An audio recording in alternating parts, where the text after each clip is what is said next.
Good morning, Mr. Vice President and members of the Council.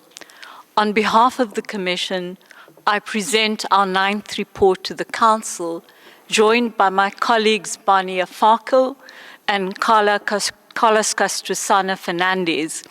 We appreciate the government's cooperation in facilitating our visit to South Sudan last week. In Kwajok, in Warrap State, we met the Deputy Governor, the state legislators, senior officials, and civil society. At a one-stop center, I heard harrowing accounts of sexual violence. A 7-year-old repeatedly raped by her 19-year-old cousin and silenced by death threats. Her father, pressurized by the community, abandoned justice. A 17-year-old forcibly married off to a 53-year-old man in exchange for cattle. Suffering abuse, was abandoned by her family who refused to return the cattle given in dowry. Sexual violence, of course, in South Sudan remains transactional, and that transactional way of dealing with it further entrenches impunity. In addition, survivors and children born of rape face severe stigma. Conflict-related sexual violence is escalating in Warrap, Tambura, the Upper Nile, and Western Bahr Ghazal, sites of ongoing conflict. Abductions, trafficking, and sexual slavery persist, while a dysfunctional judicial system enables impunity. February this year marks South Sudan's, the world's youngest country's 4th extension of its political transition, and yet key provisions of the revitalized peace agreement remain unimplemented. The unification of armed forces is incomplete, a permanent constitution remains elusive, and long overdue elections are stalled. In Tambura, political clashes have incited ethnic violence, leaving dozens dead and displacing more than 80,000 people. Warrap State, home to many national leaders, is plagued by poverty and inter-communal violence. With no functioning justice system, emergency legislation under the Green Book permits public extrajudicial executions. In 2024, 7 civilians suffocated to death in an unventilated container used as a detention site, and yet the practice continues.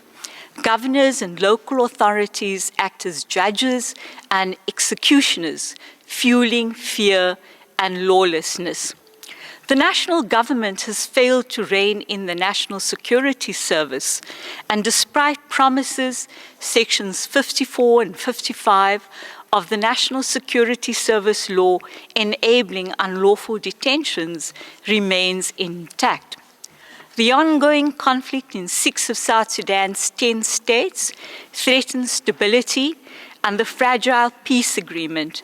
Recent clashes in the Upper Nile, Western Equatoria, and Western Bahr Ghazal prompted the African Union Mission in South Sudan, IGAD, UNMISS, and the monitoring mechanism to call for calm, de-escalation, and the swift deployment of unified forces. Corruption and oil revenue exploitation have deepened suffering. Between September 2022 and August 2024, the government generated more than 3.5 billion, 5 times the electoral budget, and yet spent nearly all the remaining oil revenue on the corrupt Oil for Roads program after pipeline damage in February 2024. Meanwhile, oil-producing communities face environmental degradation, displacement, and health crises. Mismanaged oil resources has fueled conflict rather than ensure stability. The conflict in Sudan is further destabilizing South Sudan. A surge of refugees fleeing violence has strained communities already suffering from food insecurity and economic hardship. An influx of weapons is fueling intercommunal violence and strengthening armed groups. And South Sudanese fighters are reportedly being recruited by both sides of Sudan's war. The late John Garang, the first president of South Sudan, imagined a very difficult and different South Sudan, but one in which peace and stability would reign. He said, and I quote, "I want Southern Sudan transformed into the heaven on earth of Africa. But achieving this dream is possible only if the full revitalized agreement is fully implemented to ensure lasting peace and sustainability in South Sudan." Thank you.